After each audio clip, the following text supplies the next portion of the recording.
Hi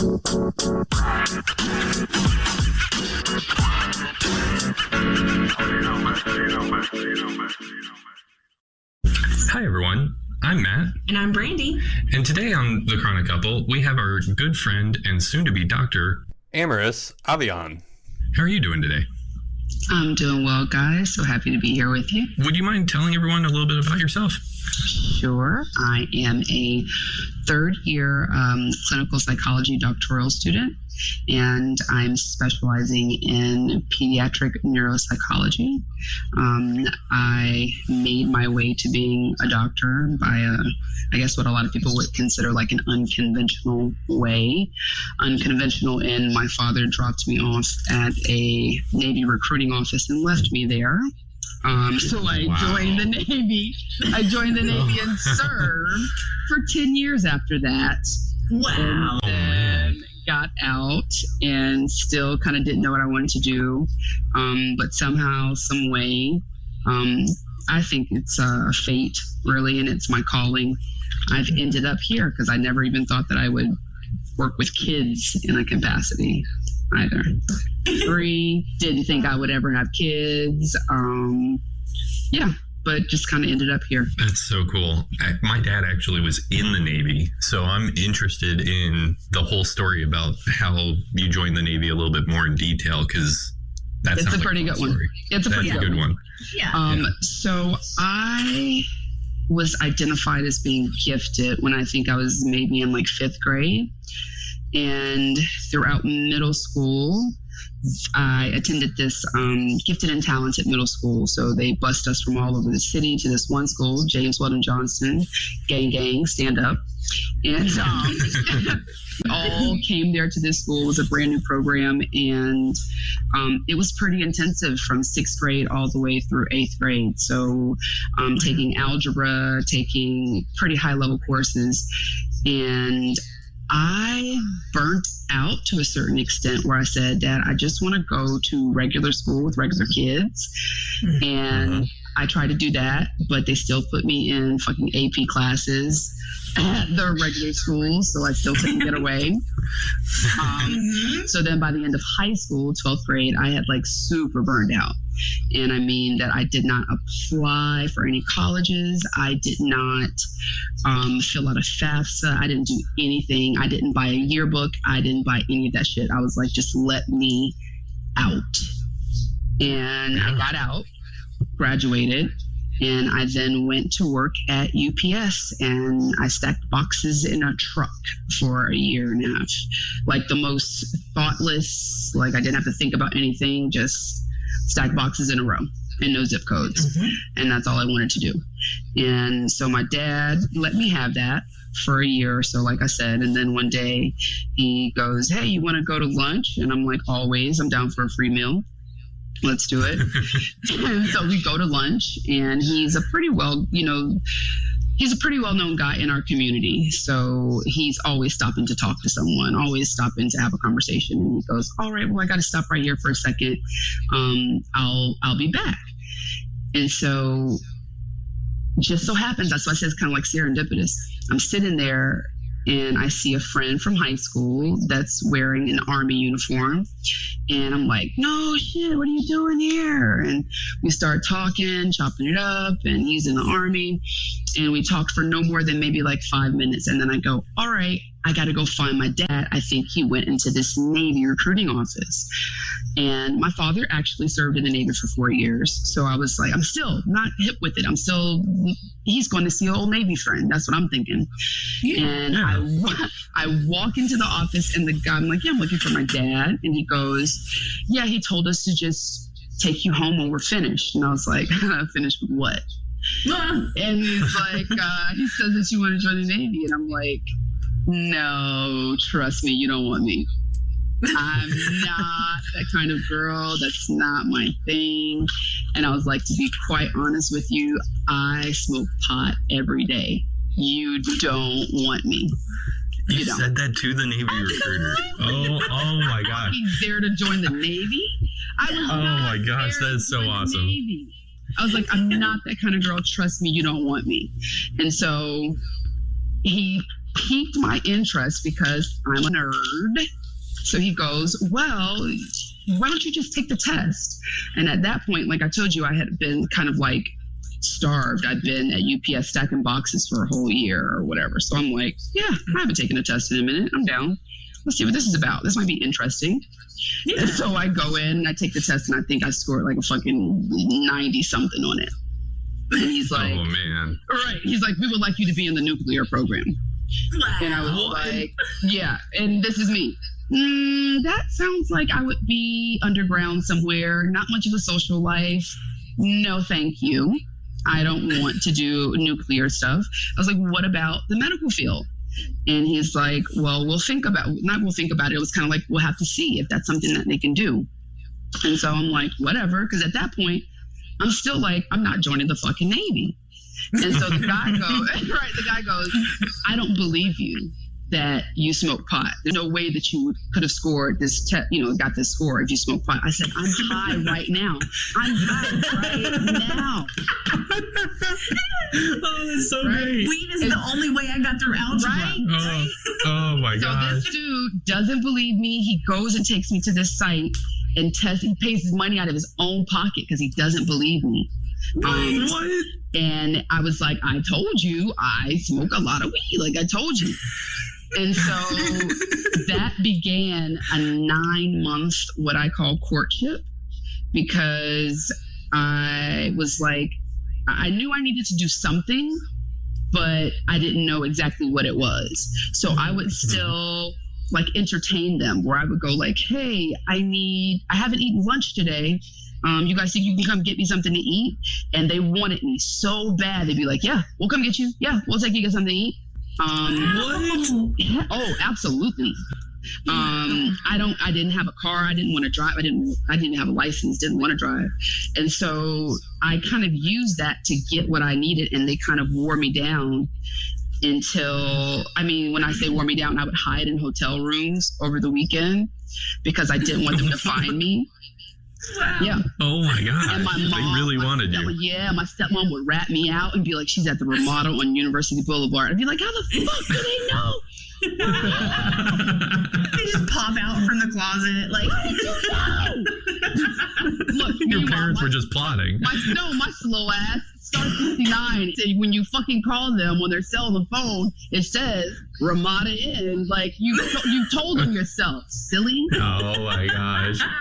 And so we did that, and like I said, I dodged them for a good 9 months, and then I joined, and I got cold feet at the end, and I was dating this guy. Actually, I was dating this guy, and I was like, no, I'm not going to go. I'm going to stay here with you. And he broke up with me and said, you won't fucking stay here for me. No, you won't. Broke up with me. Super good guy. Broke up with me and went on a date with someone else that same night. And said, what? Yeah. Oh, absolutely. He said, if you're worried about me cheating on you, I can cheat on you right here at home in Jacksonville. Wow. So, Wow. And I was like, fine. I'll go. And so I went. And the rest is... I still sometimes look back on it like, how in the fuck did I end up here? 10 years? Man, 10 years in the Navy. 10 years. Never would have thought I could have done 10 years. I was so totally autistic then. Oh, God. Did you have any idea at the time you were autistic?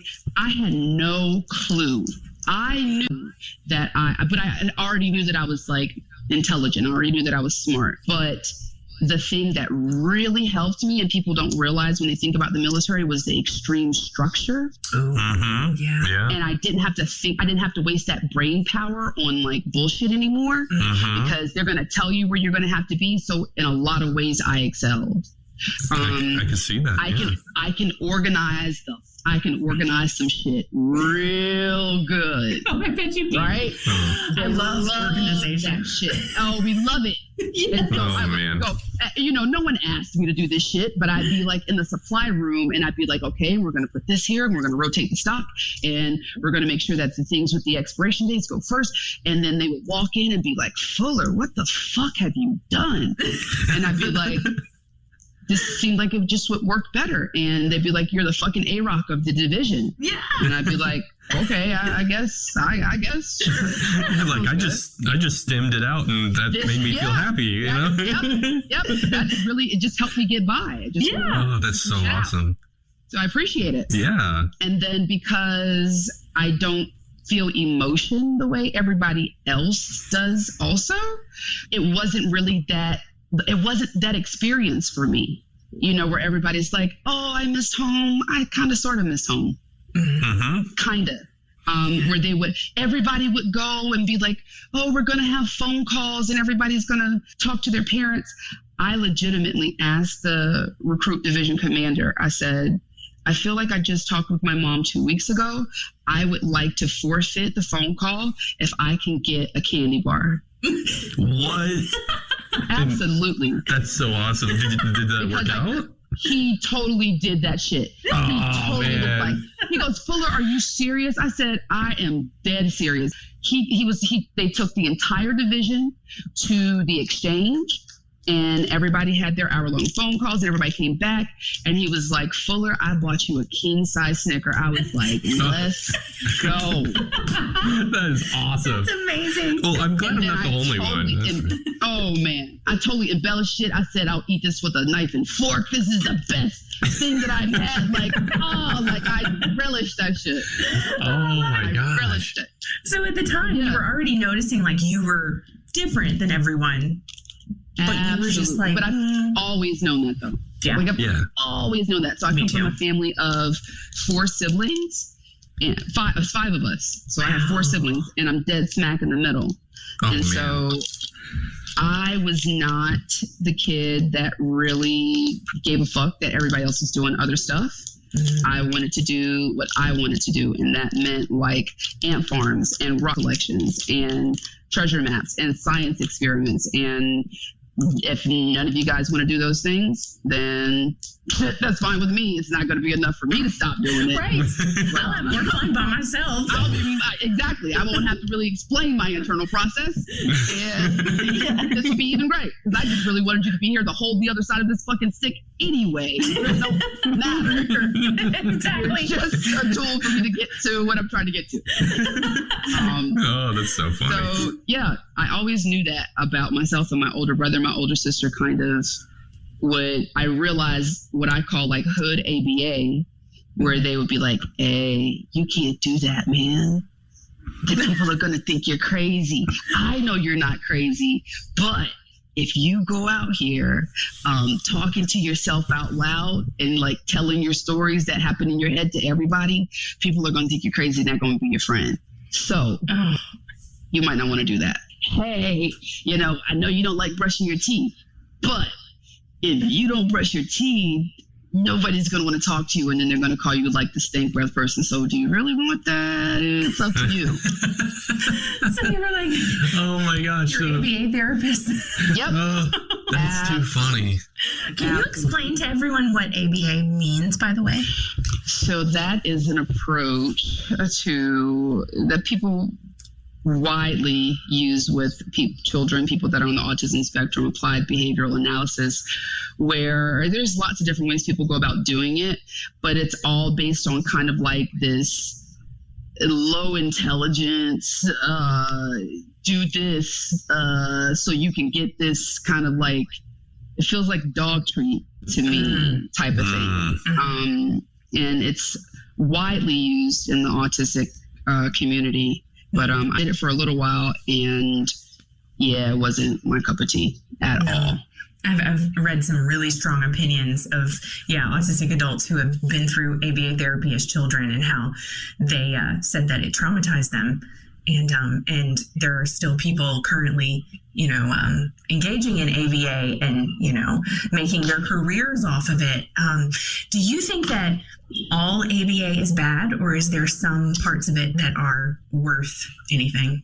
I'm glad you asked that. So I don't think it's a good idea to throw anything away completely. It's always something that can be gleaned from an experience, even if it's what you don't want to do. So what I realized, I changed that job into was just more of an opportunity to validate those experiences with autistic kids. So you can explain it to them. Like I said, hood ABA therapy. It's not like, here's toothbrush, brush teeth. Like they don't fucking understand. Mm-hmm. Like, just because even if they're not verbal, does that mean that this person doesn't understand what you're saying? Right. Like, how fucking insulting. Yeah, and like, exactly. At one point I asked them, I said, like, why are we using this really truncated, like, the language?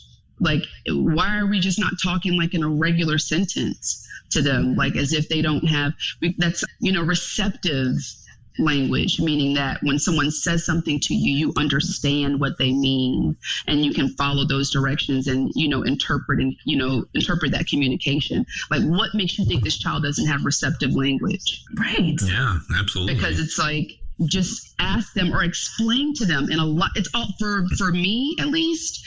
And I always say, from my experience with being autistic, is because it's a spectrum. And what may apply for one person in one area, it might not apply for somebody else. And there's all of these different areas within, an autism diagnosis that there's a spectrum for it. But in my experience, if you can logically sell me on some shit, I'll do it. Yeah. Yep. But don't just tell me just some stupid, like, say hi to people. Oh, when you walk into a room, you greet people and say hello. Why? Yeah, explain that.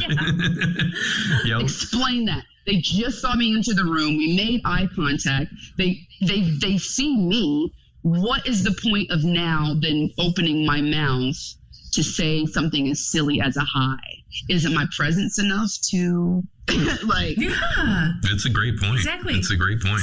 It's like the feel that people that are on the autism spectrum, we're feelers. We don't fucking need all that talk. Mm-hmm. We don't. It's so true. We don't need it. Yep. And so when I say that I spent my time validating those experiences for the kids that I worked with, a lot of times, they would tell us like, oh, make them make eye contact. Fuck that. I'm not making him make eye contact with me. If it doesn't feel good, I'll tell him you don't have to make eye contact with me. And we can just sit here back to back and we can play. Mm-hmm. And I can talk to him about whatever it is that we want to work on. Like the one child I was working with, he had a low tolerance to losing. But it wasn't that he had a low tolerance to losing. He had a low tolerance to losing with people that he didn't feel safe with. Oh, that makes sense. That makes sense a lot. Yeah. So we would play, right. So we would play games, and I would see that feeling come up in him, and I'd be like, "Hey man, chill out. It's all right. We can play again. Like, this is just, hey, chill out. Yeah. We're gonna be able to play again." And then, as we're setting it up, I don't really care that he's not looking me in my face. I know he's listening to me. Yeah. So we're just setting up a new game, and I go, and you know what? When you go to school and, you lose a game at school, if you act like that, what might happen? Nice. Oh, such and such might not want to play with me anymore. Right. And I know you like playing this game, but that feeling come up and you don't want to lose. But just when it come up, just try to remind yourself, number one, hey, we could play again. And then number two, if I do this shit, I might not have friends, but that's a choice. You know what I'm saying? Some people don't care. Some kids don't care. I've met kids who like, I don't care. I don't give a fuck. Yeah. If it's not important to them, then why force it? Yeah. Exactly. But it lets them make the choice. Absolutely. Exactly. On if that's what they want to do. Instead of talking at them, telling them what they should feel, what they should do. I mean, great. Like, seriously, if I have to look someone in the eye, I'm not going to hear a word they say. Oh gosh. Can't. It's a too lot. much. Yeah. Too much. Yeah.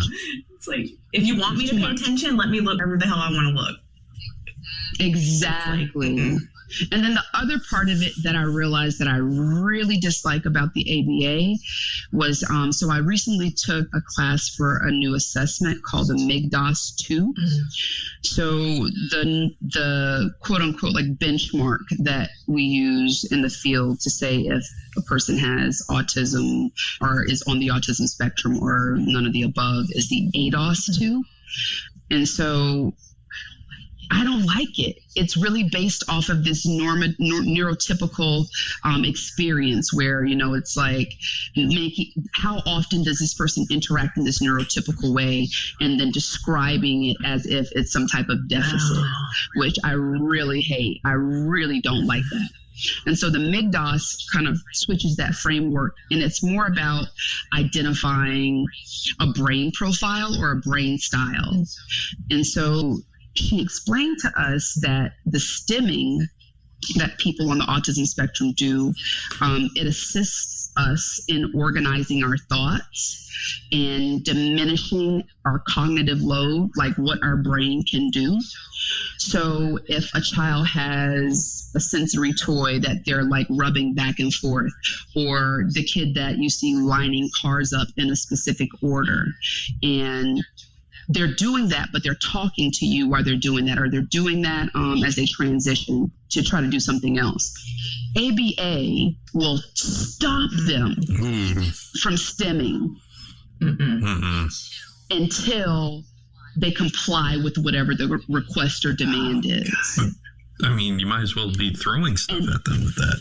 That's awful. Basically, it's like you are standing in the middle of their information and their communication and language highway. And this is the way that they make their way down this language and communication road. And you stand in the middle of the fucking road and say, you can't do this until you talk to me. Well, this is how I talk to you. Yeah. Like, are you serious right now? Yeah, that's really restrictive. So, like I've heard about ABA. They're like, they want to take any of your spectrum behaviors and make you into a like neurotypical person kind of thing. And it's like you're not a person. Yeah. Build you. You're training you to mask is really and truly what it is. Training you for burnout. Yeah. Yeah. Training you for burnout. Yeah. Wow. And when you first started as an ABA therapist, did you know that you were autistic? I highly suspected it. I knew that my doctor had talked with me about non-verbal learning disability or disorder before.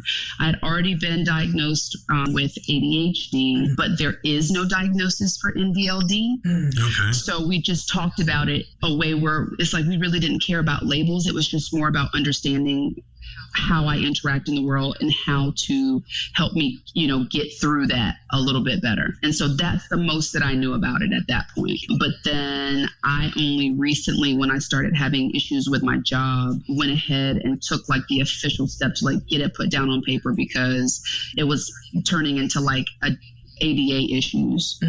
Where it was like, if I can say that this is a disability for me, then you have to make a reasonable accommodation. Right. And this place wasn't willing to do that without documentation.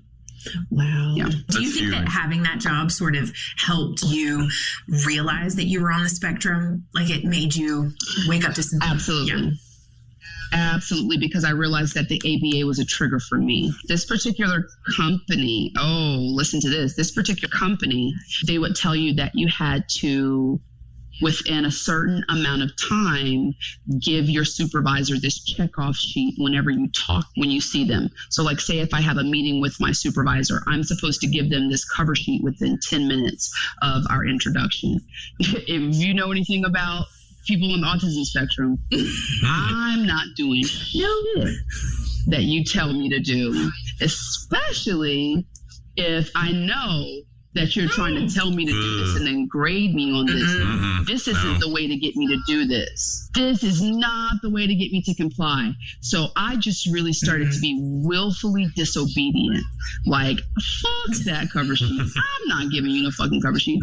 And then I saw her do a tick mark next to my name as if she was tabulating the times that I didn't do it.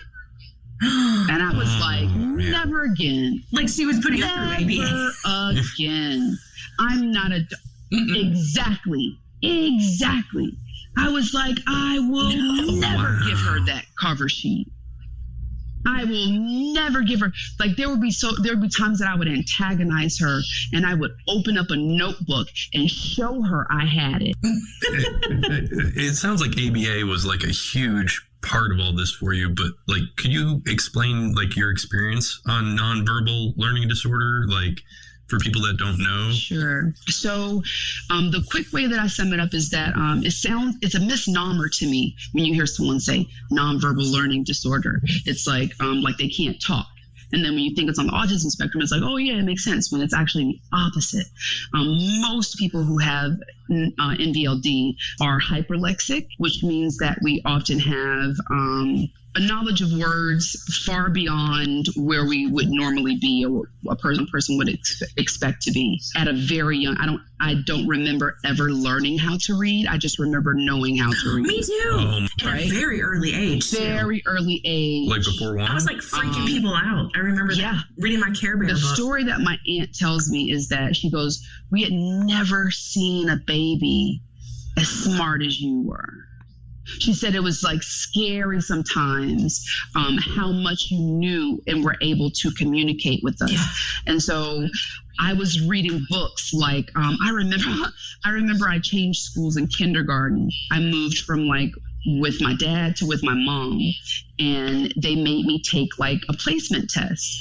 And about maybe halfway through, the lady goes, "Have you taken this test before?" And I was like, "Yeah."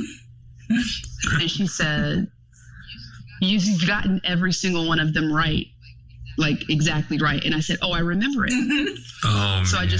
I just kind of remembered exactly what the test was, but I used to give the reading test in elementary school, like, the spelling test that they give out where they call out the words. My teachers got hip to that real quick, and they would just let me call the words. Wow. Like I didn't have to do the spelling test. Never taken a college English class before. I've just tested out of it. Wow. That's amazing. I don't know how I know how to write essays, but I had a high school teacher. Okay, high school English teacher at the quote unquote normal high school, but they still made me go take these AP classes. And she was rigorous. I mean, summer reading lists, Frankenstein, Mice and Men, like the Iliad, the Odyssey, like you must read it. And there are no multiple choice questions. You must write an essay. So good luck trying to get Cliff's Notes and write a fucking essay on a, whatever prompt she gives. And so she was, ridiculous with it, where she would request access to us for like 3 hours, where she would tell, like, you don't have to go to the other class because we're doing essay prep. And so she would give us like essay prompt, three essay prompts. You get like 2-3 hours to write it, an hour an essay, go. Oh man. And so that's how that was high school. That was like 10th, 11th grade. I was like, I don't want to do this. This is stupid. I enjoyed it at first, right? But then I told you I burnt out in high school. So I was like, fuck this. I do not want to do this anymore. Just let me out. And she pulled me into her office during lunch break. And she said, "You are smarter than 98% of the people in here, but you're so fucking lazy." And I looked at her. I was 17 or 18 years old. I had never had a teacher speak to me like that. I looked at her like, what? You just cursed at me? She said, "You're so fucking lazy." And I looked at her and she said, "And because of that, they're going to continue to run circles around you." And she said, I'm not going to accept it. If you don't get your shit together, I'm going to fail you. And I said, "You can't do that, Miss Matthews. You can't do that." And she turned around and she said, "Watch me. You try it. Watch me." But she was right. She was totally fucking right. I would sit and read the book for enjoyment. Mm-hmm. You know what I mean? Because I love reading. So I would sit there and blow through the book, but then I would read it like so early and so quickly that when it's time to like do this essay prompt, I can't remember like all of the details behind it to, give it back to her in a way that she can understand. And so I was like, okay, in Florida, you have to have English to pass all 4 years. You cannot fail not one single high school year of English. Everything else you can get like a fuck off year to do whatever you want, but not Miss Matthews. So I'm like, all right, I got to do it. I do it. She personally gives me my cap and gown. She personally is the person who gives me my diploma. And years later, I found her on Facebook and I told her, I said, Miss Matthews, I was having a conversation about Frankenstein today. And I realized that it is because of you that I have read all of these really what people call the great literary works of art. and it was because of you. And you were right. I was lazy. Wow. She was like that turning point. I was lazy. Yeah. Yep. Wow. She was. That's so cool. And she was, she was very disabled. She had what I guess people would call like a hunchback, where like one leg was longer than the other leg. Like she had to wear a shoe that was, like one shoe was bigger than the other. Yeah. She was very short in stature. And so now I get it. Mm. You get why she was hard on you after that. Oh, absolutely. Wow. That's absolutely. So cool. Now I get it. Yeah. And so she saw it. And so I went through life just kind of like knowing I didn't have to work so hard at English, but math kicked my ass. Oh man, math kicked my ass. Math, oh God. And, I hate math. I just didn't get it. I hate it. And my friend told me that I sounded like Smeagol. He asked me a question and he said I turned at him. He said I turned at him and said, I hate math.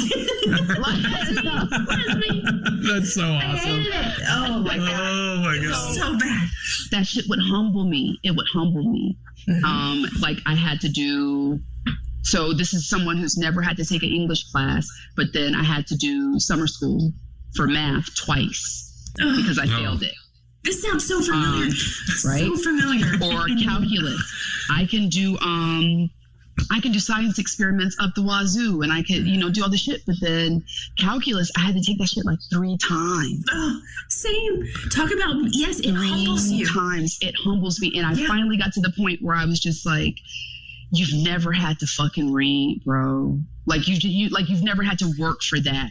Like some people have to work to read and do math. Like just shut the fuck up. Yeah. Do the work and get the math done. You're not going to be able to get around it. So everything that you don't have to work for reading and language, put this into the math. Mm-hmm. And so like that's the only way that I got through, but I really struggled with it. Did you get officially diagnosed with dyscalculia? That's what happened later in life. Oh, see, I went through my entire academic career having no idea that I had a learning disability in math. Same. And it was now awesome. that I get it though. It's like this makes sense. Yeah. This makes sense. Totally. The way I would describe it to people was like I would see people able to like tabulate in their head, and I realized that I couldn't do that. Mm-mm. I always needed a piece of paper to ground myself and to make, and what it just boils down to, back to the nonverbal learning disorder thing, is if it's not language, bitch, I don't understand.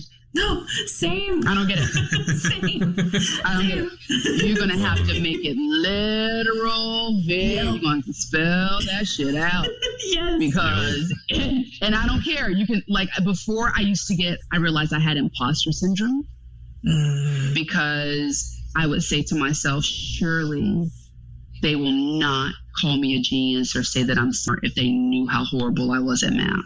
Surely I can't be smart because I failed algebra, or not even pretending. It would just be like, surely I'm not smart. I'm not a genius. No, I'm not. I know that they go and they say I'm gifted, and I know they say those things. I'm not. No, you just didn't believe it for yourself. I'm not. Yeah. Yep. And just like if someone had been able to explain these things to us when we were younger, could you imagine? Like the pain you wouldn't go through or the trouble? I mean... Oh my gosh. I had a really profound experience where when I got diagnosed with ADHD and the dyscalculia that happened at the same time, I started talking to my family about it. And they were very defensive. Very like, no. And it's like, yes, motherfuckers. And do you like really? And so my dad called me. My nephew, I believe, also got diagnosed and started taking medication. And my dad called me like almost in tears, going, I've heard that you're taking this shit and you're taking this medication, and now my grandson is taking it, and you better tell me something, Amaris, because you gotta tell me something. And I go, listen. And I explained to him a good part of what I explained to you guys. And I said, I've always known there was something different about me. You don't think he knows there's something different? There's something different. Mm-hmm. And I said, all of it was worth it. Yes. Yeah, exactly. If he doesn't have to go through that shit. All of it was worth it. All of it was fucking worth it. Because my daughter, who is she's 8 now, started doing the homeschooling, and she's going through math. And I've taught her and done homework with her in the way that I, can, but now I'm seeing it and I'm getting triggered because I'm feeling it. And I know her internal process. I know exactly what she's feeling. And we're reading a word problem, and she looks up at me with tears in her eyes and she goes, I told you, Mom, I can't do it. Oh my God, man. I was like, fuck this. I snatched that shit. I was like, hey, bruh, yes, you can. I was like, yes, you can do it. It just takes a little bit longer, and you got to do it in a different way, but you can do it. And it's not going to be like reading. I get it. It's not going to be like, you're going to have to let the shit go. You just got to let that go. It's not going to be like reading. You're going to have to get the abacus. You're going to have to get the piece of paper, and you're going to have to go through it the same linear, logical way to get to this end product. And I was like, math is an exact science. You can't guess it and get it a little bit. When you're reading, you can kind of, guesstimate. With math, you can't do that. I said, even off by half makes the whole thing wrong. I said, so you can do it. She didn't want to do the, scratch paper. She didn't want to use the abacus. So I said, yeah, go ahead, do it that way. Got half of them wrong. I said, now let's go back and do it the way I suggested. She got maybe like 2 wrong. And I said, so do you want to get it? You want to do it fast and got to start all the way over again? Like, you got to make it logical. You got to make it make sense. You got to get them to buy in. You want to do it fast, and then you got to go back and do it again, and possibly got to go back and do it again. I said, so that's 3 times now. Or you want to do it 1 time, slow, in a certain way. And then once you're done with it, you're done. That was the buy-in. And she was good.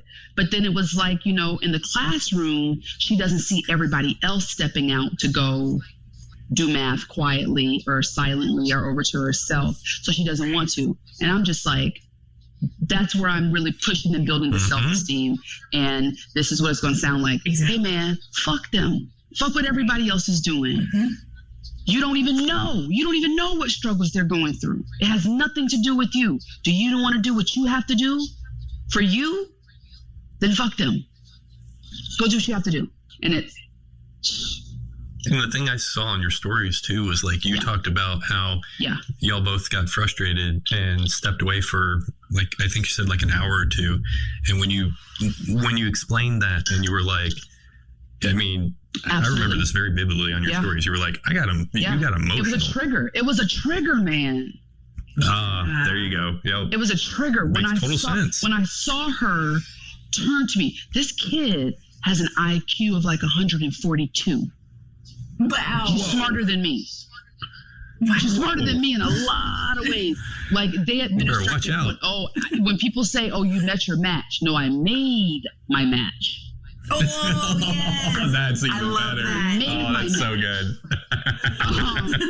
So it's like, I know she's smart as a whip. I know she's so smart. But when I saw her turn and kind of shrink down into herself and had those tears in her eyes, I can't do it.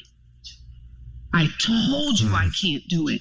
And it was just like, oh my God, I've been there. I've been there. And I told her, I said, you know what? I said, I remember when I was in 4th grade, I was a very sickly kid. like mono when I was in like 8 years old, like pneumonia, like it was always some shit when I was a kid, right? And so I almost failed 3rd grade because I missed so much time out of school. And I realized in 4th grade, I did not know multiplication tables. And so we would do these relay races. And so this is a story that I'm telling Mackenzie, like, I get it, man. So I'm like, we would do multiplication relays where we would get 2 teams and we would line up and the teacher would write a problem on the board and whoever went up to the board figured it out first, run back to the end of the line and whoever finishes, they win.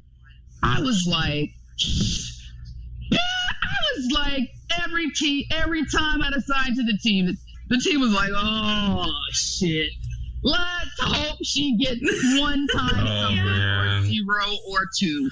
Because if it's any other number or 5s or 10s, if it's like some odd number, bitch, I'ma stand there all day. You better Morse code blink that shit to me.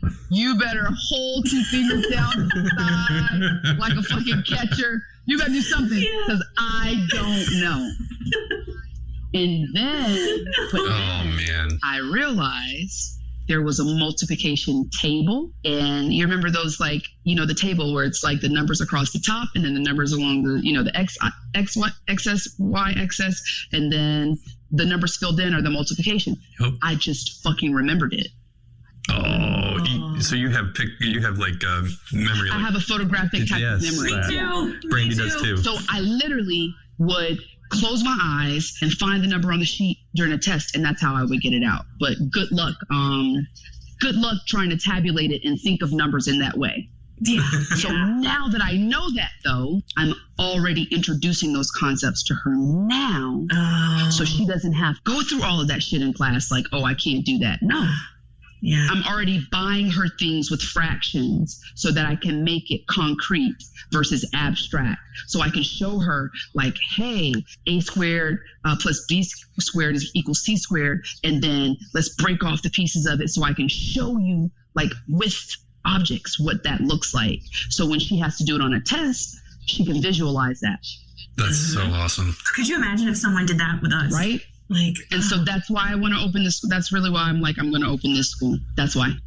You've mentioned that before, but we got to know about the school more. So I tell people that I went to one of my very first practices was at a traumatic brain injury, acquired brain injury program. And so these are people who've had things like strokes or, TBIs where they've been in bad car accidents or just anything, drowning, asphyxiation where they can't get oxygen.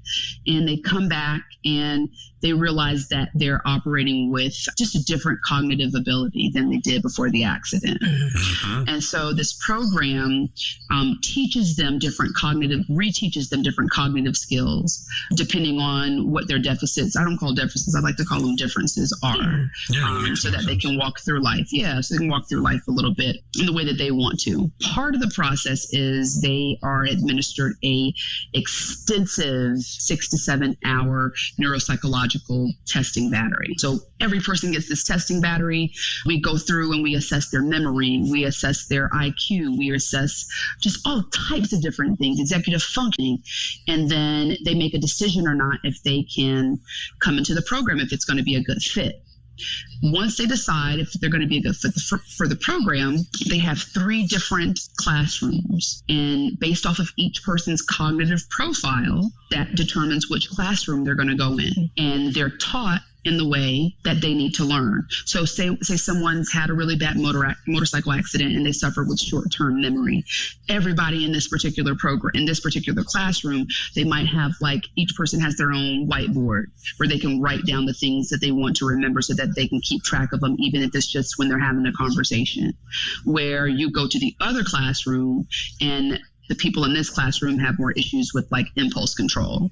And so they're going to be constantly, a lot of what they're going to do in the classroom is going to be based off of them being able to control, have that, inhibition. But just whatever the best fit for their brain pattern, that's how they're going to learn. And I said, what if we could do this for every kid that came into a school for kids like me, for Black autistic kids? And I imagine myself going and recruiting them wearing a cape like Professor Xavier and having my own personal Magneto, except as a good, not a bad Magneto, like a good Magneto. That we would go, we were early Magneto days, and we would go and early kids and their families and be like, hey, it's a whole slew of us over here. And we wear capes and shit to school, and we wear costumes, and we just really care about you being comfortable. You can come over here and rock with us. Oh, that's beautiful. Be amazing. You get that school open, we'll be there. Like, for real. Helping any way we can. I mean, seriously. I'm telling you. It's beautiful. So that's what I want to do. That is amazing. Yeah. Can you tell us a little bit more about your experiences as a Black autistic woman? Especially right now, too. So before I was diagnosed, I bought into all of the things that people told me that I was. And that means that I was controlling, and that I was an angry Black woman, and I was, inflexible, and I always had to have things my way, and I was a spoiled brat, and, just all of those negative stereotypes. And I got diagnosed, and I realized that in a lot of those settings, I was either overwhelmed or I didn't understand what was going on, and that's what made me freak out. No. Not understanding is such a trigger for not understanding. And it's and because we know that we one of the parts of my testing was I had to, it was a test for social perception. So they played some phrases on, like a recording of a phrase. One of them that I remember vivid was, and I say it exactly the way that it sounded on the tape. Wow, that's a big dog. And then I'm supposed to look, at 4 different pictures and match up which scenario goes with what was just said. And then I have to infer if the person is being sarcastic or if they're being serious. That's impossible. Oh, shit. Matt, I would go, I went, I don't know, I would ask. Yeah. And she said, no, this is a test. You have to answer. There's the neuropsychological assessment. Come on, you do these for a living. Like, you got to answer. And I kept going, no, I don't know. So I would ask. And so then I started panicking and saying, I don't know. Yeah, she's joking. Like, I panicked. Yeah. So anytime she would play one, I just stopped thinking, yeah, no, not joking. Yeah, no, not joking. And just like basically hit the ceiling to test out of it. Yeah. So when she gave me my scores, I scored in the 0.1 percentile, which means that for women with my age, with my IQ score, they're 99.9% of them do better at me at that task. Oh, gosh. Wow. So I don't hear tone of voice. I don't even really hear my tone of voice at all. It all sounds the same to me. I often speak in a monotone, just a monotone. Yeah. Except if I'm super, super excited or angry. Then I was also I would be told that I am harsh, or I was tactless, same, brash, rude, insensitive, all of those things. Meanwhile, I don't hear any difference in what I'm saying. Mm-hmm. Wow. I don't hear anything. And not only do I not hear any difference in what I'm saying, I definitely don't hear any difference in what you're saying either. Mm-hmm. Yep. It just sounds like words to me, very literal words. Right. Wish people could understand that. Yeah, because like I will take things abstractly that Brandy says, and she's like, "No, I meant that literally." And I'm like, He comes up with his own narrative to something I say so often. Like it's like, "What did you do when you walked out the door?" Well, I was doing this and that, and I did not even address walking out the door. It was a whole literal part of it. Yeah. Yeah. Yeah, but your experience with what you're having, the late diagnosis and not taking things literally and all that, now that you have those diagnoses and everything, how did that change your life? Like, I mean, it allows me to advocate So to be very honest with you guys, I only recently, and by recently I mean 2020, started to come out in my job about being autistic. Matt too. Yeah. Just this year. Same thing. And I made a commitment.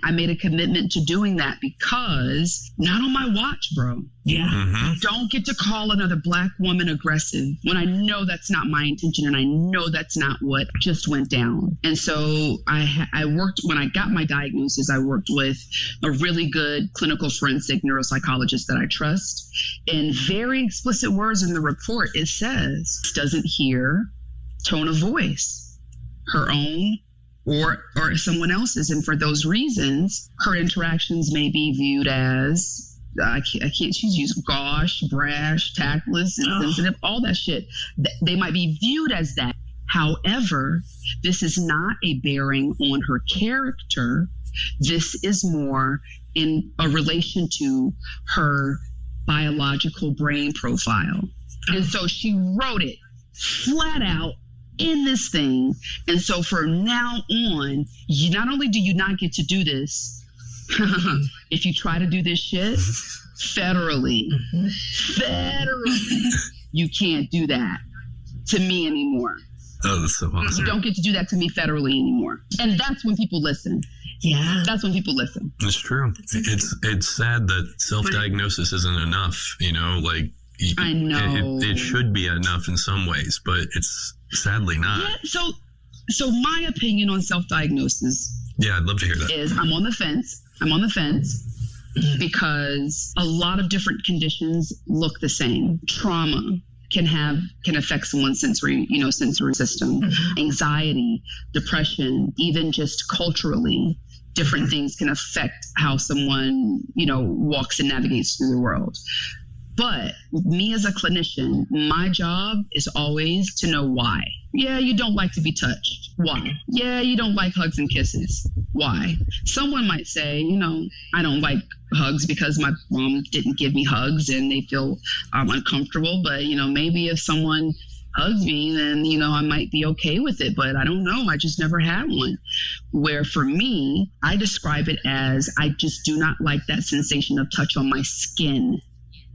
It doesn't feel good. Why do you not like to be kissed? Because I was like, I do like a kiss, but I'm only okay with a dry kiss because I don't like the feeling of wetness on my face. Textures and things like that. Yeah. Textures, exactly. Yeah. So it's more of a sensory thing versus someone that would say, maybe if it was in response to trauma, where they say, I don't like to be kissed because people have violated me in the past and that's why I don't like it. So me as a clinician, I'm always asking questions like the way that I approach diagnosing autism is with a really long and thorough clinical interview. I mean, like hours at a time. We might talk for 1 hour one day, 2 hours the next day. But throughout those conversations, that's what I'm trying to understand. And I'm not going to flat out, ask, yes, do you not like to be kissed because of the way it feels on your skin? And no, I don't want to do a yes or no. I want an open-ended question. So you tell me, so I know you mentioned that, kissing isn't something that you really like. Why? What is it about it that you don't like? Oh, right. And so then they're going to tell me, right? Without me feeding them. Exactly. Without me feeding them any information. And then if all of those things line up within the clinical interview, I then create a testing battery that's going to give me because that's all subjective. That's all how someone's feels. That's a, subjective report, what they say. Then I go in and I bring in these objective measures that have been validated and they're reliable and they have T-scores that every psychologist understands. And to support those different things that I've discussed subjectively, then I come in and reinforce it with a very objective measure. And that paints the picture that all of these things tie together for me to then assign this diagnosis. Because when I give a report to someone, I want to make sure that if another clinician reads this, they understand exactly how I got to this piece in this diagnosis, and that all of the other questions that they would have asked to say, well, I wonder if it's this but not this, Did she check for trauma? Yeah, it's not trauma because here's a trauma measure that shows this person hasn't been really exposed to those different things. Or is it about anxiety? Nope, I did an anxiety measure and her anxiety levels are low. This is about sensory responsivity. Wow. So you go through the process of abstract first, and then you get concrete testing, and then your report is a combo of both of those. Absolutely. And then from then on, that person has you do like formal diagnosis. Yes. Evaluations now? Yep. So I started working as a psychological assistant. So I'm in my last year of school. Praise God. Congrats. Thank you. So at the master's level, you can then work as a psychological assistant under the license of a practicing clinical psychologist. And such a sometimes it feels like it's too good to be true. I was going through all of the stuff at the other job that I told you guys about that led me to go ahead and get the diagnosis. And a job posting came through from my school and they said, we have a growing practice in the area.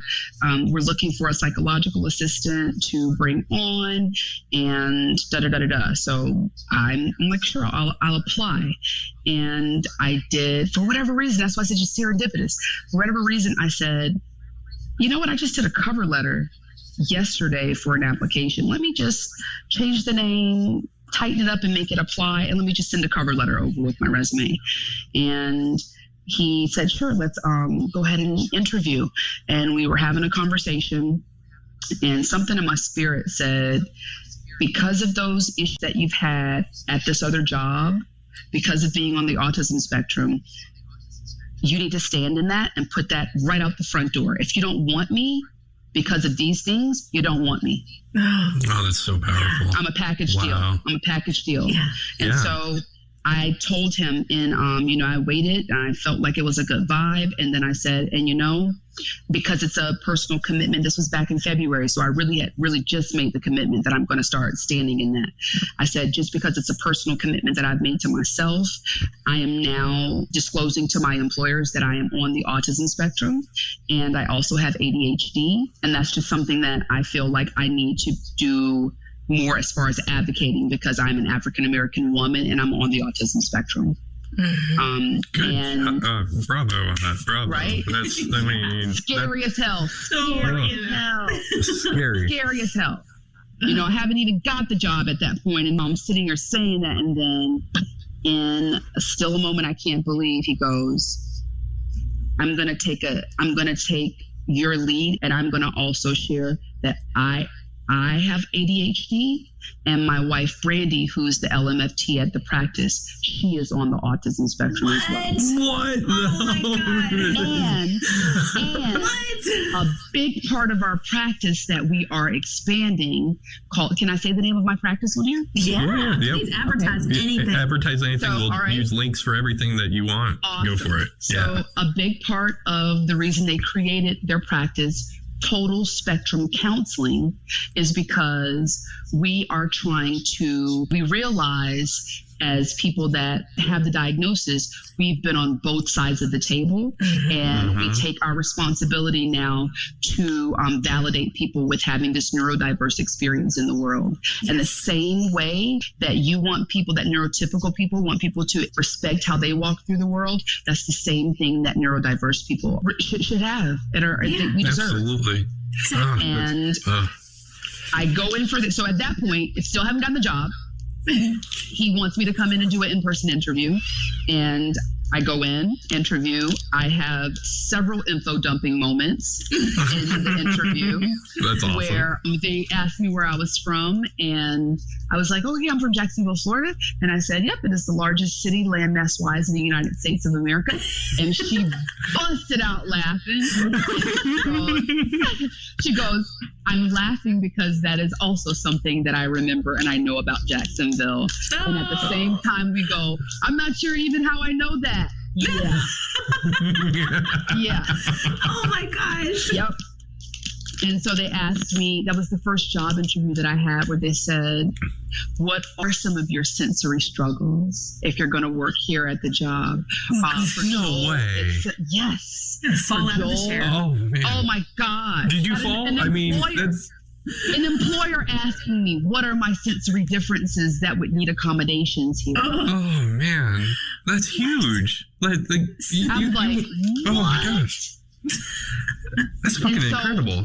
And so I'm sitting there going, because I feel like I'm interviewing too, to a certain extent. And so I asked him, I said, some of the things I've struggled with in the past is I can go through these neurocognitive fatigue moments where sometimes I kind of struggle with executive functioning and kind of keeping things in order. I said, but it usually takes me a week or two to kind of rebound and get back up to the point, that I need to be. And Dr. Schwartz goes, well, that's the great thing about working for yourself, that you can have those conversations with your clients. And he goes, and in my experience, if it's something that you already know could possibly happen, that might be something you discuss with your clients right at the very beginning. And so then it turns into not if this happened, but when this happens, you can say, hey, remember when we first started talking, I told you that there might be periods when I might have to reschedule because of da-da-da-da-da. This is one of those times, and unfortunately, we're going to have to reschedule. He was like, but that's within your power to do now. And I was like, man, never had an employer support me in that way. Wow. That's beautiful. Yeah. That's amazing. So, right? Oh. I still, like I said, it still feels too good to be true sometimes. That's amazing. And so I go out into the waiting room, and he comes out and he goes, we would love to offer you the position to be, a psychological assistant. And I'm so happy, and I'm like squeezing my hands, but I realize that I'm holding in the stems, So I'm like clasping my hands and I'm shaking them. And he goes, are you okay? I go, yeah, I just want to air karate kick and karate chop so hard right now. I'm so happy. And he goes, karate chop away. Yes, that's so awesome. Karate chop away. This is not a place that you have to hold that in. You can be yourself. How can you expect someone to accept you if you never even give them the opportunity? So true. So true. Yeah, because you have no idea what that person is going to say. And we're so used to not being accepted as that. We're so used to that we just assume. Yeah. And so it's like, in this world, I will yell it from the rooftop. Do whatever you need to do. Let's go with me. Be yourself. Do you. Do you. That's so awesome, because I just recently disclosed that I was autistic to my employer. But he's in IT, so it's like he is basically around a bunch of undiagnosed. So they're all ready, exactly. Exactly. Oh yeah, no, 95% minimum, are all on the spectrum for sure. And it honestly, I think the only reason why I survived is because my special interest was computers, and that's everything that's going on right now is you do stuff with computers. So now that you've been employed with this employer since February, right? Yep. Wow. So how's it transitioned now that you're working with them?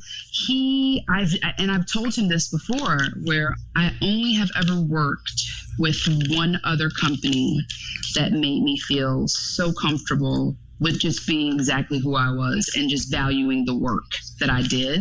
That was Beckman Coulter. Shout out Beckman Coulter, a scientific company where they really could care less about all of the other stuff because I was really good at my job, which is troubleshooting chemistry analyzers. So it was this mechanical part of it too that I loved. And then science put together. I would vibrate. Yeah, that's all you needed. Gosh, it was I vibrate to the absolute plane when you guys have a new Exxon 460 that's coming in today. Have you guys checked it out? Have you checked out the new analyzers coming in? It can process a urine, potassium, and calcium in however many seconds flat. Have you seen it?